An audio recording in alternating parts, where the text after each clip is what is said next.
Es-tu prête à apprendre à te gérer? Je m'appelle Vanessa. Et moi, Marie-Pierre, et tu écoutes présentement le podcast Les électrons libres. Bonjour et bienvenue à un autre épisode des électrons libres. Marie-Pierre toujours avec nous. Cette semaine, c'est la deuxième partie avec Chloé Kéré-Kelly.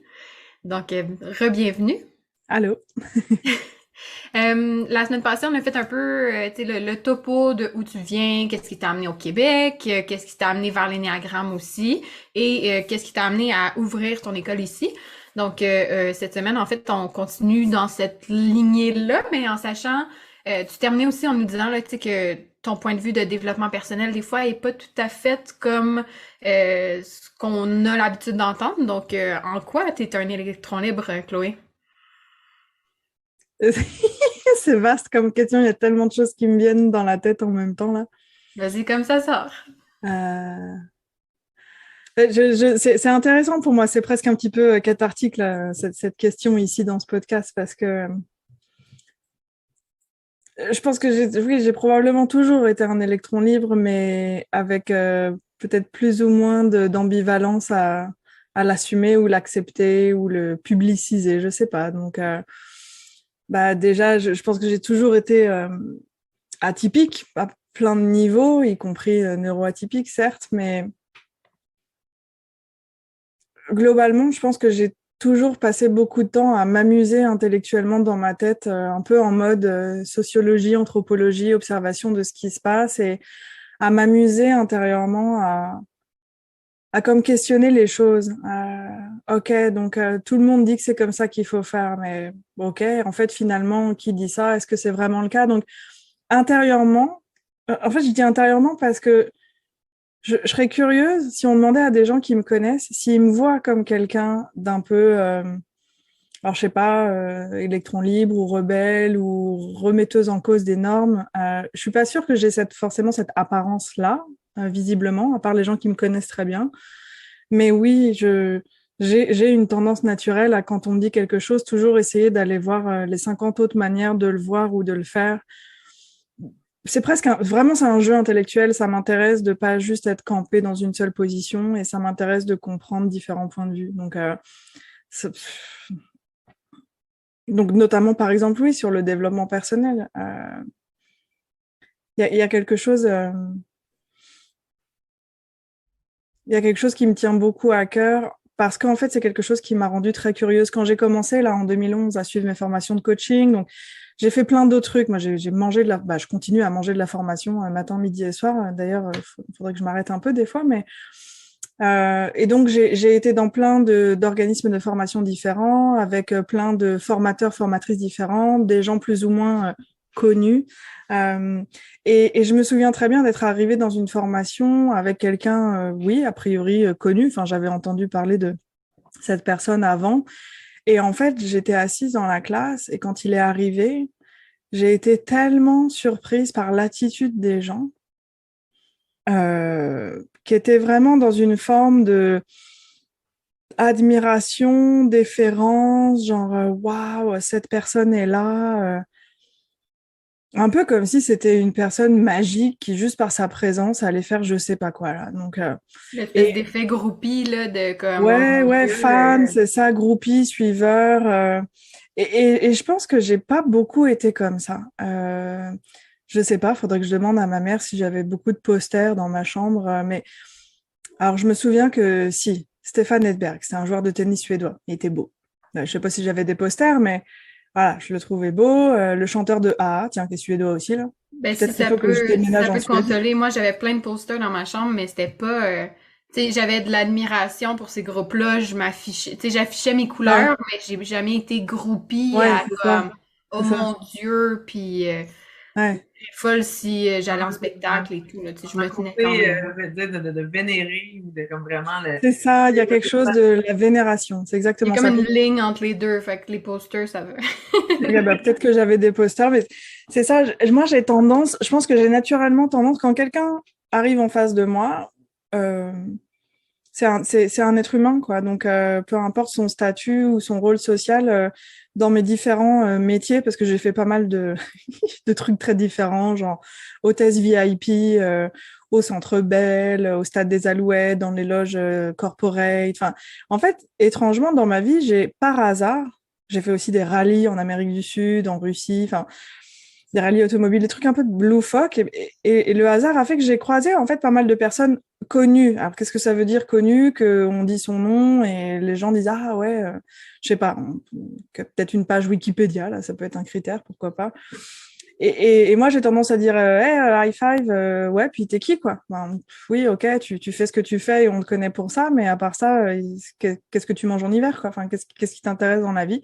Bref, et je me souviens, et au moment de cette formation, que je recommençais ma maîtrise, la partie rédaction du mémoire, et en fait j'ai fait mon mémoire sur ça. J'ai fait mon mémoire sur, bon, je crois que le titre un peu académique, c'est l'accomplissement de l'autorité des leaders du développement personnel par leur communication. Et c'est mon grand dada dans la vie. Là, je pense que c'est probablement une de mes plus grandes passions. Qu'est-ce qui fait que, à un moment donné, quelqu'un dépose son pouvoir au pied de quelqu'un d'autre, et dépendamment de qui est ce quelqu'un d'autre, il va s'en servir ou pas. Première chose que je tiens à dire, c'est que je pense que des vrais, alors gourous manipulateurs, parce que le mot gourou, l'origine du mot gourou, il est très beau en fait. C'est un très joli mot, mais on va parler de ceux qui sont un peu déviants. Il y en a très peu en fait. Par contre, je pense que quand on est dans une posture d'accompagnement de l'autre, quelle qu'elle soit, la relation d'aide au sens large, moi je trouve qu'on devrait avoir des formations plus sur notre devoir de, entre guillemets, rejeter ce dépôt en fait. Moi je le vois vraiment comme une balle de soccer qui arrive à ton pied là, puis pouc, non, garde ton pouvoir là. Moi je garde le mien sur mien, je fais ce que j'ai à faire dans ma vie, puis toi aussi fais la même chose. Donc j'avais étudié ça pour voir. Parce qu'en soi, cette personne dont je parle, elle est pas méchante ou manipulatrice. Hein. C'est pas quelqu'un qui a abusé de ça, mais la classe au complet était c'est ça, vénération, t'as dit. Donc voilà, et moi, je l'ai amené sous le titre de autorité parce que dans mes petites recherches, j'ai vu que étymologiquement, autorité, c'est être l'auteur d'eux, être l'acteur d'eux, avoir l'autorité sur soi-même, en fait. Donc ça m'intéresse beaucoup, cette notion d'autorité. Comment je garde l'autorité sur moi-même? Voilà, pourquoi je disais tout ça, le développement personnel. Du coup, ça m'a amené en fait à réaliser que donc quand on se plonge un peu dans le développement personnel, on commence à acheter tous les livres. Je vais pas les citer là, mais Tony Robbins, Deepak Chopra, machin, deviens le je sais pas quoi de ta vie. Enfin bon, cool, hein, je dis pas que c'est mauvais du tout, mais je trouve quand même que inconsciemment, il y a une image qui est donnée. Moi, je suis très visuelle aussi, Vanessa, donc voilà, moi j'ai une image très claire dans ma tête, mais je sais pas si je vais pouvoir la décrire. Le développement personnel est représenté comme, alors déjà, individualiste, de soi à soi, puis il manque la connexion, c'est le fameux me to we, il manque la connexion et après j'en fais quoi pour le bien-être collectif, parce que sinon pour moi ça reste un peu du capitalisme pur et dur bref, voilà. Et donc, il y a une image ascensionnelle, un escalier ou une montagne, une destination avec un drapeau, puis ensuite, tu as ton comment on pourrait appeler ça, ton Oscar, là, ou je sais pas quoi, Ton certificat. ta récompense, voilà, ta récompense de ça y est, t'en es là. Et donc, c'est unidirectionnel, il y a comme une manière de le faire, c'est ascensionnel. Et pour moi, c'est tellement pas ça, quoi. Pour moi, ça, on reste dans, en anglais, on dit ego trap, les pièges de l'ego, ou voire même le spiritual bypass, passerelle spirituelle, c'est pas très, ça dit pas la même chose en français. Pour moi, on est tous des individus uniques et on vit en collectivité. Donc, chacun fait ce qu'il veut quand il veut, entre guillemets. Et puis, moi, mon développement personnel, ça fait ça, ça retourne en arrière. Enfin, voilà. Et c'est OK. Et par exemple, être enseignante d'énéagramme avec mon entreprise de formation et de coaching, je suis au conseil d'administration de l'IEA, ça pourrait me monter, entre guillemets, à la tête et ça le fait d'ailleurs. Donc pour moi, l'invitation, notre responsabilité, elle est de se rendre compte quand est-ce que, tiens, il y a quelque chose qui est en train de se gonfler en moi. Et pourquoi c'est en train de se gonfler? Est-ce que c'est bien légitime? Et voilà, c'est super important pour moi. Et donc moi, je suis un être humain comme les autres. Et c'est pas parce que donc Marie-Pierre, j'ai gradué, enfin entre guillemets, j'ai commencé en 2011. Donc ça fait quoi? Oui, 10 ans que je travaille avec l'énéagramme. Non mais si on dit que ça dure 3500 ans, on s'entend que c'est que dalle, quoi. Donc on se calme le pompon sur justement le niveau. je suis pas du tout infaillible. Et j'essaye beaucoup avec ce que j'ai trouvé dans mon mémoire de maîtrise, comme justement qu'est-ce qui dans notre communication éventuellement assoit notre autorité à notre insu, parce que c'est pas forcément volontaire. Ben, j'ai mis en place moi des trucs vraiment justement pour contrer ça complètement. Et c'est pour ça que je dis bienvenue dans 350 ans. C'est pour ça que sans trop en partager non plus, mais Marie-Pierre, tu m'entends quand même souvent partager quelque chose de qu'est-ce qui est en train de se passer pour moi actuellement, avec quoi je suis en train de lutter, comme par exemple rester assise plus longtemps avec une émotion négative. Bah oui, mais toute ma vie, je vais faire face à ça avec l'envie première de et si on allait faire autre chose. Voilà. Donc voilà, pour moi, le développement personnel, c'est important de faire le lien avec le collectif tout le temps. Parce que sinon, si c'est juste pour se développer soi-même, puis devenir la meilleure version de soi-même, puis je sais pas quoi, puis être enfin heureux, là, l'espèce d'injonction de la psychologie positive, qui, soit dit en passant, a des très bons outils, mais si on n'en reste que à ça, c'est pas assez, de mon point de vue. Mais on fait quoi pour améliorer la société? Ça sert à quoi de devenir une meilleure version de soi-même si c'est pas pour créer une société qui est une meilleure version de soi-même? On fait quoi avec les discriminations? On fait quoi avec justement... je parlais du fait que j'aime bien remettre en question les normes. Par exemple, dans un moment de ma vie, j'ai exploré beaucoup en termes de philosophie le polyamour, moins en termes pratiques, mais un petit peu.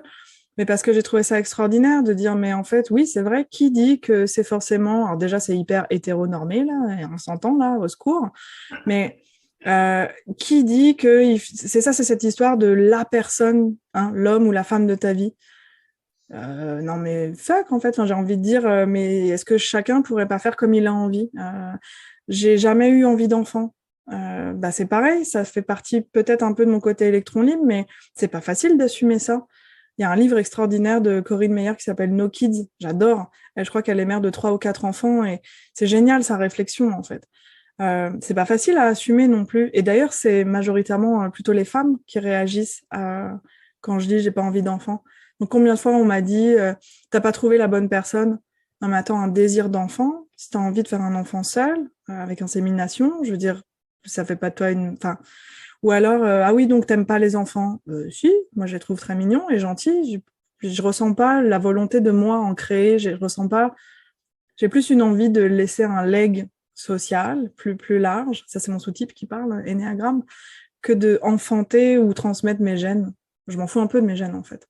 Donc voilà, c'est ce genre de réflexion un petit peu. Est-ce que c'est un peu, que moi je t'entends parler, puis c'est un peu le. Est-ce que tu crois, puis là, on va rentrer dans les concepts, là, mais est-ce que justement par rapport à l'autorité, comme tu le décrivais plus tôt, que ces normes-là, en fait, que ce soit la monogamie, que ce soit justement avoir des enfants, le concept social qu'on connaît de l'amour et de la famille, est-ce que dans le fond, ça vient comme. Est-ce que l'autorité en tant que telle vient brimer ça? Tu sais, il y a comme un. On dirait que c'est comme pas compatible. Si je veux avoir mon autorité sur moi-même, est-ce que nécessairement de me mettre en couple avec quelqu'un pour X temps, genre dire, OK, ben, tu es la femme de ma vie, tu es l'homme de ma vie, tu sais, à quel point que je m'approprie un peu l'autorité de l'autre en voulant que...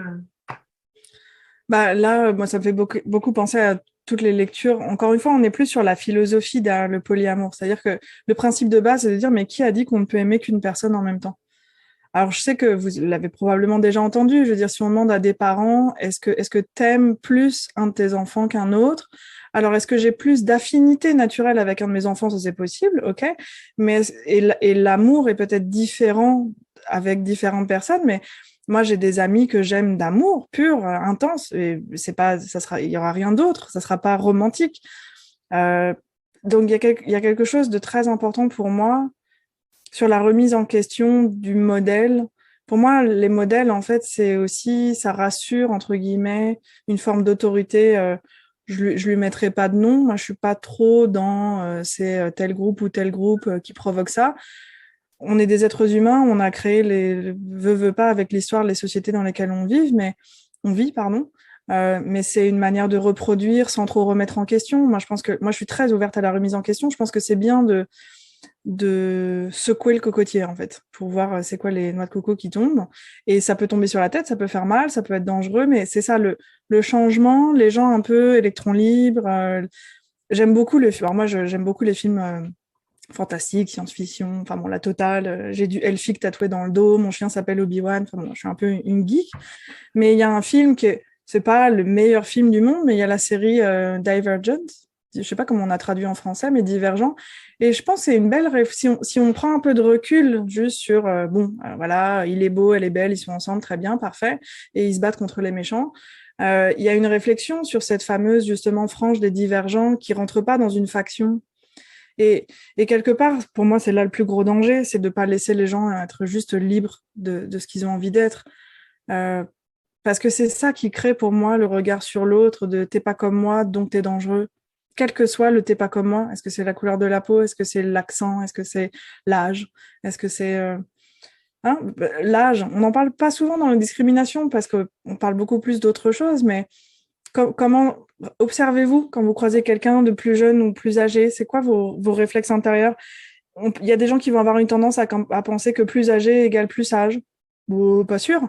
Il y a des gens qui ont tendance à penser que plus jeune, justement, égale, je sais pas, plus cool, plus chill, plus à la mode. Bah, pas forcément non plus. Enfin, il y a quelque chose. Aussi, là, moi, je parle parce que souvent, je me tiens avec des gens beaucoup plus vieux ou dans les coachings, souvent, c'est des... Je me considère pas comme une madame, fait que là, je vais dire, souvent, c'est plus comme des madames pour moi, là, tu sais. Puis, comme Marie-Pierre, tu vas rentrer des madames à un 10 ans en montant. Puis, il y a quand même un espèce de...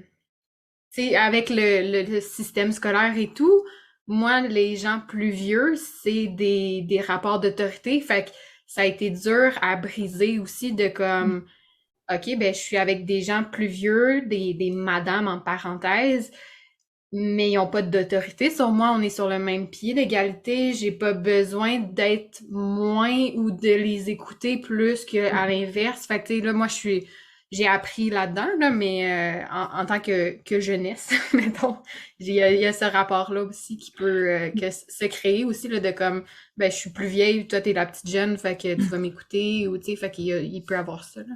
Mais pour moi, on est toujours dans ce truc unidirectionnel, ascensionnel, avec une destination. On est sur la même, pour moi, elle est dangereuse, en fait, cette croyance un petit peu inconsciente collective. Moi, j'aimerais bien qu'on la remette plus en question. Et juste, tu rencontres quelqu'un, mais qui est cette personne, point barre. Et avec la curiosité de, tu viens d'où, tu fais quoi, qu'est-ce que tu as fait dans ta vie. Moi, c'est tranquillement en train de passer, mais je pense que j'ai plutôt l'air plus jeune que mon âge, et ça, c'est le cas depuis assez longtemps. Oui, c'est parce que tu compliqué. disais 2002, l'université et tout, puis j'étais comme, ah ouais, moi, j'avais 6 ans. Puis dans ma tête, l'écart était pas si grand que ça, là, depuis que tu parlais, tu sais. J'ai eu 40 ans cette année. J'ai eu 40 ans et il y a un mois, ça fait 10 ans que je suis entrepreneur. Donc, c'était une grosse année de oh shit. Oh oh. Donc, ça a été une grosse année. Mais là, je pense que je commence un peu plus à faire à peu près mon âge ou quand les gens entendent parler de mon expérience. Mais il y a encore 10 ans, tu dis que tu as visité plus de 50 pays, habité dans 3, que tu parles 3 langues, mais tu as à moitié pas vraiment de diplôme. Voilà. Donc, tu vaux pas grand-chose. L'imposteur qui... Ouais, bah ça, en plus, on n'entre même pas là-dedans parce que lui, il est toujours présent. Oui, oui, oui, oui, oui. Ah oui, non, Mais... il parle fort. Oh, oui, c'est clair. Mais C'est OK. Moi, c'est ça. J'étais là, ben, il est là. Je le flatte. Puis des fois, comme, ah ouais. mais comme... Salut. Tiens, prends des graines. Pourquoi je disais ça? Attends, j'avais une idée à la base, mais vous voyez comment mon cerveau fonctionne, là, ça va un peu dans tous les sens. Tu parlais de l'unidirectionnel, de l'âge. C'est ça, du coup, moi, j'ai un peu subi la réaction des gens plus âgés envers les plus jeunes ou qui ont l'air plus jeunes. Et donc, cette sensation que donc t'es pas pris au sérieux. C'est triste, ça. C'est pas pour dire que, enfin, je pense que tout le monde a la capacité de surprendre l'autre avec un mot, une phrase, une expérience, un partage, si on est ouvert à ça. Mais si tout de suite la réaction c'est « Ah, cette personne n'a rien à m'apprendre parce qu'elle n'a pas de diplôme ou parce que je sais pas quoi ou parce qu'il fait des fautes d'orthographe », et attention, je suis assez... j'avoue que je réagis fortement aux fautes d'orthographe, ça c'est je sais pas pourquoi, un truc, ça va avec l'éthique et la rigueur là, mais pour moi, ça ne fait pas de cette personne quelqu'un de, par exemple, moins intelligent. Ou l'intelligence, tiens. Ah là là. Donc, oui, on travaille avec l'intelligence, tu sais. Il y en a plein, des formes d'intelligence. Et puis, intelligent, si on regarde l'étymologie, c'est intéressant aussi. Puis, être plus intelligent, ça veut dire quoi? Est-ce que ça veut dire que je suis une meilleure personne? Il y a une association là-dedans. Bon, je traîne beaucoup sur les groupes, un peu sur les zèbres au potentiel. Enfin, j'essaie de rester un peu enfermée, oui. D'ailleurs, c'est très, très joli lapsus. Oui! Justement, en fait, je prends beaucoup de recul maintenant par rapport à ça, mais il y a un peu cette image, ah oui, les hauts potentiels, alors c'est forcément des gens qui ont des meilleures valeurs, ils sont tous gentils. Non, mais attendez, je reviens au point de départ, être humain. Point. Donc, t'es qui comme être humain? Puis, je sais pas, bon, voilà, ça me passionne beaucoup cette histoire, mais garder ma propre autorité sur moi, la curiosité sur soi, sur l'autre, la bienveillance. Et la bienveillance, ça veut pas dire tout le monde il est beau, tout le monde il est gentil, puis je vais être ami avec tout le monde. Hein. On a le droit de dire bah non, toi pour X ou Y raison, tu m'intéresses pas ou tu me fais pas du bien ou juste j'ai pas envie de cette personne dans ma vie, c'est ok. Ça veut pas dire qu'on est malveillant.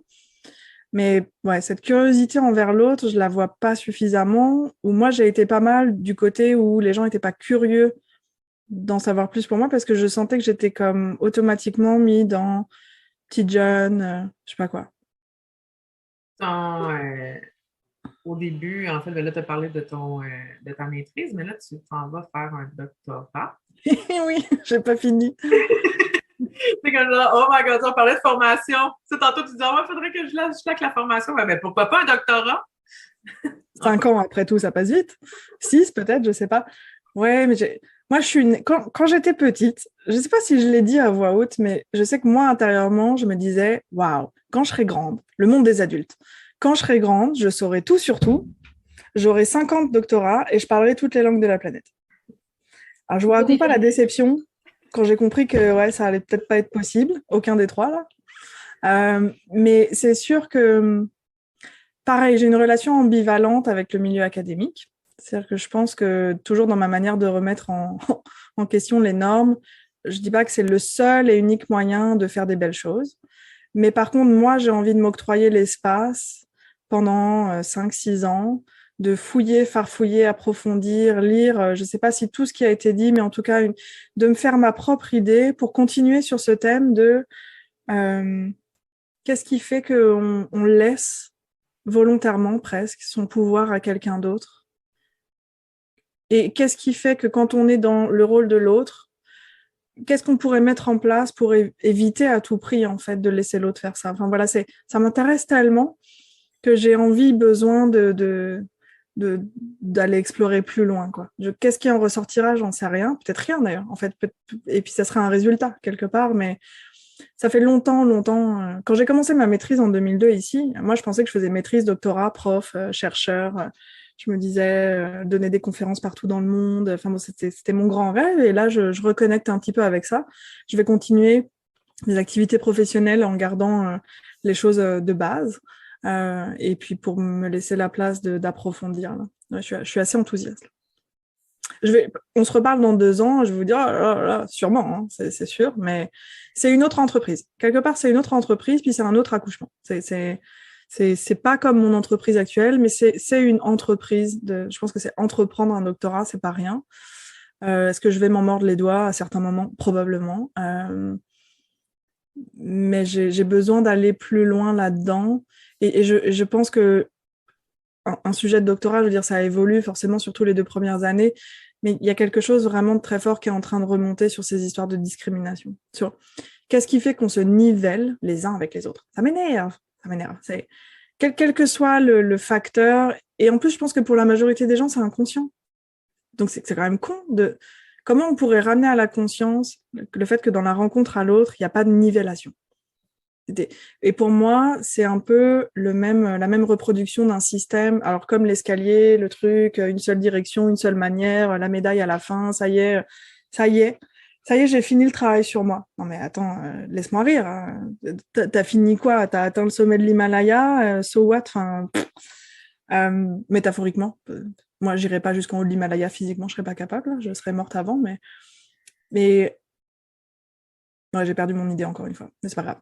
Mais on est surtout dans l'ère, si je peux prendre la balle au bon, là, tu sais, justement par rapport à la discrimination, il y a, tu sais, dans le je veux être une meilleure personne et le regard vers soi, il y a aussi comme de l'autodiscrimination, puis il y a un mouvement de, tu sais, je veux dire, je vais prendre cette discrimination et la mettre de façon positive pour en ressortir quelque chose. Puis en fait, c'est comme rendu là, c'est est-ce que accepter cette discrimination-là vient à faire en sorte que elle est valable et qu'elle a lieu d'être, tu sais. Il y a ça aussi, un peu, tu sais, moi, ça me fait penser à, tu sais, comme l'histoire de Bouddha qui se fait lancer des roches, puis que, comme la journée où tu sais, les roches tombent devant lui, puis son agresseur, si on veut, lui dit, ben, donc pourquoi tu ne me renvoies pas la roche? Il dit, ah, c'est parce que si je te renvoie, c'est de te donner du pouvoir, tu sais. En fait, c'est comme je te redonne la possibilité de me relancer, fait que si elle tombe là, ça se termine. Fait qu'il y a ça aussi, le côté des mouvements, si je pense tu sais, c'est sûr et certain, si je pense à le body positivity, le féminisme, tu sais, en fait, à quel point que est-ce qu'un jour, on va vraiment pouvoir être tous égaux, peu importe l'âge, le sexe, le lieu, tu sais, ça attaque à Non, mais ça me passionne. C'est hyper complexe parce que ça se joue à plein de niveaux. Ça va du micro au macro. Et donc, le micro, ça commence par soi-même. Plus de douceur envers soi, d'acceptation, d'amour, de bienveillance. Et donc, automatiquement, pour moi, c'est censé aller envers l'autre aussi. Et puis après, on remonte jusqu'au super macro effectivement, à mi-chemin, il y a les normes, il y a les injonctions, il y a les stéréotypes, il y a mille et une choses, il y a les messages. Là, on commence à rentrer aussi dans les philosophies, la politique, enfin, dans le sens avec un grand P, l'organisation de la société, là, la police. Pas la police municipale, la POLIS, bref, politique. Et puis après, on en va effectivement jusque les gouvernements. C'est pareil, moi je suis pas trop dans cette approche. Oui, ils sont tous pourris, je sais pas quoi, ou manipulés. Bon, peut-être, ok, mais alors on fait quoi? Pour moi, c'est pas assez. Bah, dans ce cas-là, lance-toi en politique toi-même. Puis, enfin, je sais pas. Et c'est la capacité à se mettre voilà, dans tous les points de vue. C'est hyper complexe. Est-ce qu'un jour, on pourrait être tous égaux? Bah, c'est des combats. Mais tu vois, par exemple, le féminisme. J'ai toujours été aussi ambivalente. J'ai beaucoup lu là-dessus. Ça m'intéresse beaucoup. Quand j'habitais en France, je suivais tous les comptes Twitter de toutes les féministes françaises. Mais en fait, si on veut parler de équité, parce que finalement, c'est plus de l'équité, j'avais croisé quelqu'un, ça fait longtemps qu'on ne s'est pas parlé, il avait un blog qui s'appelait Mercredi c'est papa, et il avait lancé l'initiative, donc je crois qu'avec sa femme, ils ont, je sais plus, 4, 5 ou 6 enfants, puis ils ont créé une entreprise ensemble pour justement se séparer, se diviser complètement, en fait, justement, toutes les tâches, donc une grosse réflexion là-dessus, et il avait lancé, je ne sais pas si ça existe encore, ça s'appelait Happy Men, je sais plus. Et donc, en gros, lui, ce qu'il expliquait, c'est que de la même manière que les femmes peuvent avoir un plafond de verre, mais il y a aussi un plancher de verre, en fait, pour les hommes. Et ça m'intéresse vachement plus d'aller voir, en fait, tous les points de vue et comment on fait, nous aussi, en tant que femmes, pour autoriser l'homme à être qui il a envie d'être. En fait, ça, pour moi, donc, quand tu dis, est-ce qu'on pourrait tous un jour, ça prend d'amener toutes les parties, en fait. Sinon, ça marche pas. Donc, oui, évidemment, défoncer le plafond de verre, mais le plancher de verre des hommes aussi. Le droit à plus de sensibilité sans être traité de je sais pas quoi, le droit à prendre son congé paternité sans dire bah t'es pas ambitieux. Qu'est-ce que c'est débile, ça m'énerve en fait. Ça m'énerve. Mais voilà, donc pour moi, ça prend d'amener toutes les parties, d'écouter tout le monde. Mais est-ce que c'est compliqué? Est-ce que ça va durer je sais pas combien de générations de plus? Oui, probablement. Est-ce que pour autant, faut rien faire? Bah non, je crois pas. Donc du micro au macro. En passant par toutes les étapes, qu'est-ce qui peut être fait? Bah, plein de choses, mais c'est sûr qu'il y a des choses qui passent aussi par la législation, entre guillemets, Mais bon, déjà remettre en question les stéréotypes, les injonctions, les normes, de voir qu'est-ce qui est reproduit dans les systèmes. Parce que la reproduction, en fait, des choses, c'est ça aussi qui est catastrophique, quoi. Et dans le milieu du développement personnel, enfin, je veux dire, par exemple, c'est hyper discriminant comme milieu. Bah, je veux dire, faut avoir les moyens. En gros, faut être blanc, on va le dire, hein, parce que, enfin, faut avoir les moyens de prendre ce temps-là. Regarder un peu tous les acteurs principaux et les clients. Voilà, enfin, moi, mon grand rêve, en fait, ça aurait été d'être suffisamment riche pour pouvoir offrir tout ça gratuitement à tout le monde. Donc, j'ai fait, par exemple, je suis en train de discuter là, et j'espère vraiment que ça va marcher. Je suis très touchée, moi, par l'itinérance. D'ailleurs, faut pas que j'en parle trop parce que je vais me mettre à pleurer, mais c'est très compliqué pour moi d'imaginer comment quelqu'un peut dormir dehors. Il y a quelque chose qui fait absolument pas de sens. Et donc voilà, donc j'aimerais bien par exemple aller voir l'itinéraire et leur proposer, je sais pas, des modules. Alors c'est pas forcément l'énéagramme, on s'en fout, mais quelque chose qui va redonner le pouvoir en fait aux gens. Voilà, il y a des choses à faire, je pense, pour amener des outils qui peuvent être bons à des populations qui n'y ont pas accès normalement. Voilà. Donc moi, le problème je sais pas, par exemple, le mouvement du yoga, quoi. Regardez un peu les publicités. Enfin, par exemple, oups, je m'entends. Vous vous entendez? Là, je pense que ça s'est replacé, mais ça Ok, bizarre. Ouais. Moi, je fit pas dans la fille qui met un legging qui est trop bien gaulé et qui va sur son tapis de yoga. Et pour autant, est-ce que le yoga est pas bien? Pas du tout, c'est super bien. C'est probablement très bon pour la respiration, le contact avec son corps, même l'observateur intérieur. Mais tout ça devient du marketing, quoi.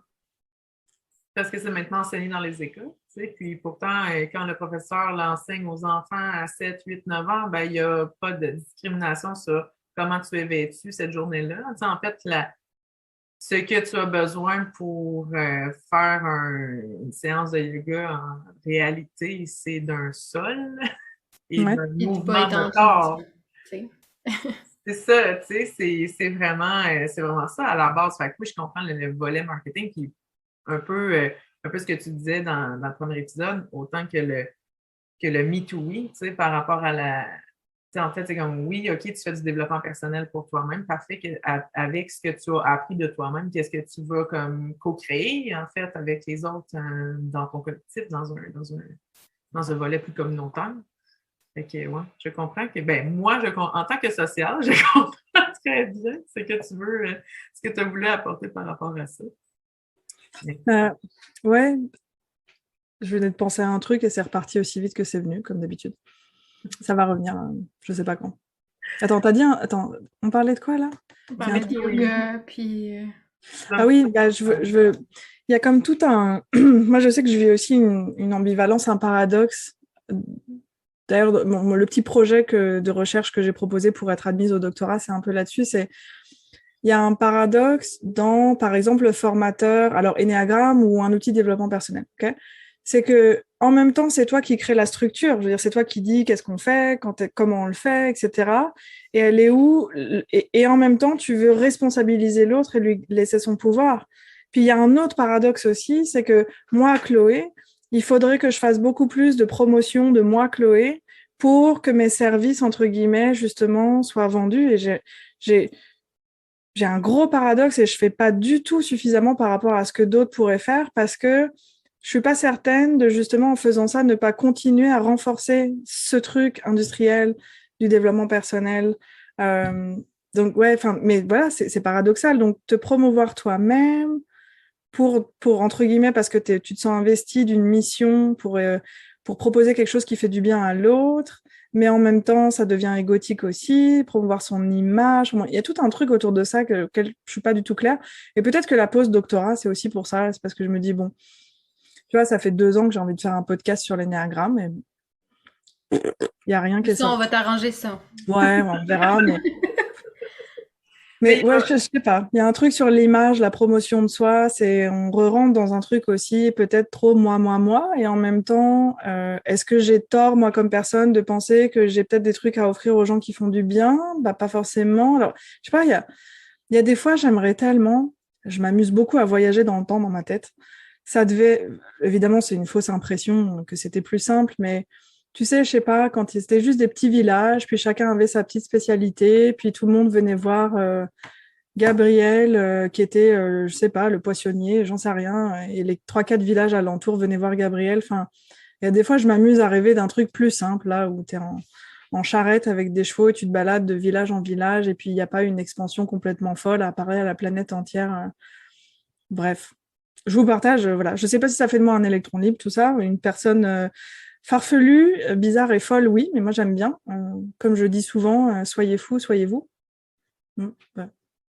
Il y a de quoi, moi, qui m'a frappé là, par rapport à justement comme se vendre pour pouvoir attirer des personnes, pour pouvoir les aider. Bon, bref, il y a comme cette espèce de cycle-là, mais il y a aussi de ne pas tomber dans son ego d'accompagneur, tu sais, dans le fait en personne qui accompagne pour ne pas que nos clients dépendent de nous. Tu sais, en fait, que les personnes qu'on accompagne aussi soient dépendants de...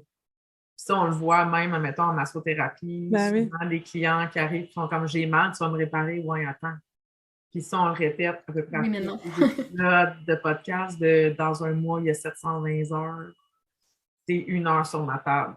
Je peux rien faire d'autre pour les 719 heures. Tu sais, je peux t'aider, je peux t'accompagner, je peux te proposer, je peux te... Et moi, c'est ça que je trouve intéressant du Ennéagramme, c'est que si en massothérapie, on suggère d'être moins sédentaire à quelqu'un, ben, il y a 9 façons de bouger différentes en Ennéagramme. Qu'en étant dans la connaissance de l'autre, ben, c'est de pouvoir donner un conseil déjà que... Parce que les gens ne se connaissent pas. Puis, je m'inclus là-dedans. Je ne me connais pas encore. Tu sais, même si j'ai l'impression de ce que je connais, c'est ça ici maintenant, parce que mon environnement est celui qui est là. Mais il y a ça aussi, en fait, il y a ça aussi le volet de quand je demande aux gens, ben, OK, moi, je sais ce que tu as besoin. Visiblement, selon la pathologie, tu sais, comme selon les symptômes que tu as, voici la pathologie, voici ce que tu aurais besoin, mais est-ce que tu as envie? Il a envie. Qu'est-ce que tu as envie? Là, ils attendent. Ils attendent de c'est quoi? C'est quoi la solution? C'est quoi on revient à l'autorité à soi. D'ailleurs, j'ai retrouvé mon idée de tout à l'heure. Go! Voilà. Et quand tu parlais de discrimination envers soi-même, je ne sais pas si je l'ai compris tel que tu voulais le dire, mais moi, ça m'avait amené l'idée de... Tu vois, là, ce que tu dis, toujours dans cette idée voilà, la montagne, le résultat à la fin, c'est comme si aussi je suis une mauvaise personne aujourd'hui parce que je n'ai pas encore fait ça, fait ci. Tu sais, tu dis, par exemple, je ne me connais pas moi-même, mais... on s'en fout un peu, pas de toi, je veux dire, on s'en fout un peu, c'est est-ce que je me connais tel que je suis maintenant? Puis, avoir le pouvoir sur soi, c'est de décider, enfin, moi je dis souvent aussi qu'en développement, ça c'est peut-être aussi un truc un peu atypique, mais le développement personnel, pour moi, c'est comme un curseur, d'accord? Puis il y a un range qui va de rien à trop, d'accord? Et pour moi, tout est valide à partir du moment où plutôt que de subir, en fait, l'invitation de l'Ennéagramme, c'est qu'au lieu de subir, je choisis. Mais j'ai le droit de choisir, par exemple, de pas être en thérapie, pas faire, laisser les choses s'intégrer, d'arrêter, de respirer et juste d'être moi-même tel que je suis maintenant. Et pour moi, ça fait partie de la boucle de se connaître soi-même. La personne que je serai demain, ce sera la personne. Et donc, tu sais, les gens qui regardent en arrière en disant « Ah, j'étais tellement con plus jeune ». Non, je suis pas sûre. En fait, tu étais la personne que tu étais à ce moment-là. Et puis, ça veut pas dire que tu vas être plus intelligent demain, soit dit en passant. Donc, c'est ça, dans cette idée de, tu sais, se discriminer soi-même parce que j'en fais pas assez ou faut en faire plus. Ou, tu sais, les transformations extrêmes, là, c'est souvent dans les périodes de crise un peu existentielle où, tu sais, je mets tout, je sors tout sur le tapis, là, puis je retourne tous les objets, puis je regarde un peu à la Marie Kondo, là. Je regarde tout, ah, ça oui, ça non, ça oui, ça non. Hein. Ben, ça, on peut pas passer sa vie là-dedans. C'est pas sain, en fait. C'est pas sain d'être tout le temps en remise en question extrême. Le curseur au milieu, c'est, par exemple, vrai exemple, moi, je suis quelqu'un qui est encore très susceptible à la critique, ça m'empêche de faire plein de choses. Et ben là, en ce moment, je vais peut-être essayer de travailler là-dessus. Puis c'est tout. Est-ce que ça fait de moi une mauvaise personne? Donc, t'as raison. Et tu vois, il y a comme plein de mots qu'on utilise comme mieux se connaître soi-même. Et je les utilise aussi, mais c'est vrai que derrière, j'y mets une couleur différente que un jour, tu vas te connaître toi-même complètement. Mais non, mais est-ce que c'est ça le but, en fait? C'est pas ça la petite médaille en haut de la montagne, justement. C'est, aujourd'hui, je suis où, je suis qui, je fais quoi, puis comment je peux faire du bien autour de moi, pour moi, en moi, en fait, et autour de moi. C'était ça, mon idée. Merci, Chloé. Pour vrai, c'était comme... Moi, là, on va le faire notre Twitch, là, puis on va parler pendant des heures. On en aurait dit encore et encore. Moi, je vais me connecter parce que, comme, c'est vraiment, tu sais, comme tout ce que t'as amené, l'itinérance, le féminisme, le ci, le ça. Moi, je t'écoute parler, puis je suis comme, oh mon Dieu, mais j'en veux plus. J'en veux encore. Fait que ton podcast, tu bugs peut-être un peu, là, mais je suis comme, vas-y, là. Moi, j'en veux. C'est gentil. Merci beaucoup. Merci de m'avoir reçu. Sympa. Sinon, on se revoit la semaine prochaine pour un autre épisode des Électrons libres. Yes, merci. Merci.